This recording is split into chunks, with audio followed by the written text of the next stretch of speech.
نحمدہ و نصلی علی رسول الکریم اما بعد۔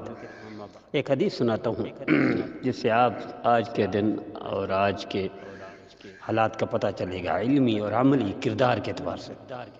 ایک دن نبی کریم صلی اللہ تعالی علیہ وسلم صحابہ کرام کے درمیان تشریف فرما تھے۔ آپ نے آسمان کی طرف نظر اٹھائی، گویا گہری سوچ میں ڈوبے ہوں یا کسی شے کے منتظر ہیں۔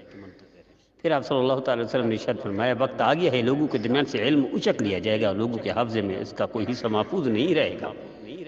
یعنی لوگ قرآن اور اس کی تعلیم سے منہ پھیر لیں گے، شرعی علوم حاصل کرنے سے کترائیں گے، نہ انہیں علم حاصل کرنے کا شوق ہوگا، نہ وہ اس طرح کی سمجھ سکیں گے۔